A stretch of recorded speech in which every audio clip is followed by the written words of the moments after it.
चारधाम यात्रा को लेकर अब खबर आ रही है, जहां पर परिवहन मंत्री चंदन रामदास एक समीक्षा बैठक कर रहे हैं। माना जा रहा है कि इस मीटिंग में परिवहन से जुड़े हुए मामलों पर कई अहम फैसले लिए जा सकते हैं। चारधाम यात्रा से पहले रोडवेज बसों के किराए में बढ़ोतरी भी हो सकती है। इस यात्रा मार्ग पर पड़ोसी राज्यों की बसों के चलाने पर भी फैसला हो सकता है।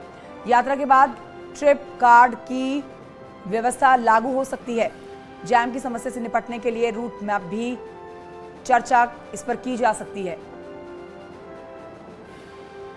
तो परिवहन विभाग की ये समीक्षा बैठक, पूरी जानकारी इस पर लेते हैं मेरी सहयोगी भारती सकलानी से। इस समय लाइव हमारे साथ मौजूद हैं भारती सकलानी। चारधाम यात्रा को लेकर परिवहन मंत्री चंदन रामदास एक बड़ी समीक्षा बैठक कर रहे हैं। इस पूरी बैठक के बारे में विस्तार से जानकारी दीजिए। किन किन महत्वपूर्ण बिंदुओं पर चर्चा की जा रही है?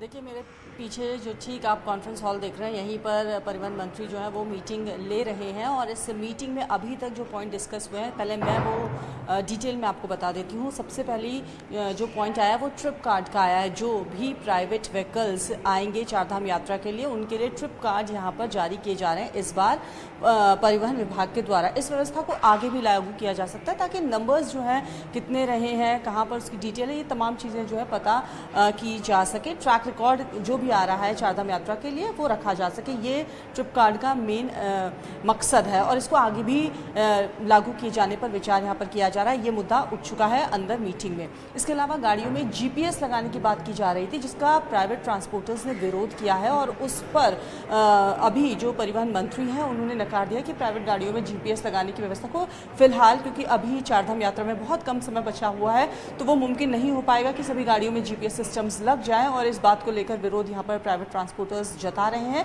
तो उसको खारिज वहाँ पर कर दिया गया है। ट्रैफिक जाम की समस्या एक बहुत बड़ी समस्या रहती है जब भी यात्रा मार्गों पर जाया जाता है चारधाम यात्रा के दौरान, तो वो किस तरह से निपटा जाए। लोग जो आए चारधाम यात्रा के लिए, उन्हें किस तरह की कोई दिक्कत पेश ना आए। ये बैठक अभी और कितनी देर चलने वाली है? और ये भी खबरें आ रही हैं कि शायद हो सकता है कि बसों के किराए भी बढ़ाए जाएं।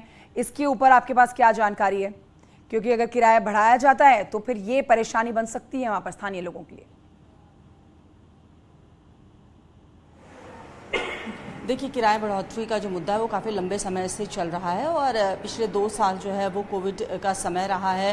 तो यहाँ पर पूरी तरह से परिवहन की जो सेवाएं रही हैं वो ठप रही हैं। इस बार टोल टैक्स में बढ़ोतरी हुई है, तो जो भी टोल से गाड़ियाँ आती हैं उन्होंने ऑलरेडी अपने किराए जो है वो बढ़ा दिए हैं। लेकिन अब जो प्राइवेट ट्रांसपोर्टर्स हैं वो भी इस मांग को उठा रहे हैं कि किराए में बढ़ोतरी यहाँ पर की जा सके। उन्होंने एक प्रपोजल भी यहाँ पर तैयार कर लिया है और उस प्रपोजल पर अब से थोड़ी देर बाद यहाँ पर विचार किया जाएगा। हालांकि अभी तक ये मुद्दा नहीं उठा है अंदर मीटिंग में, लेकिन ये कहा जा रहा है कि इस पर आगे विचार। ठीक है, बैठक तो चल रही है, आप नजर बनाए रखिए। भारती सकलानी, फिलहाल की जानकारी के लिए आपका बहुत शुक्रिया।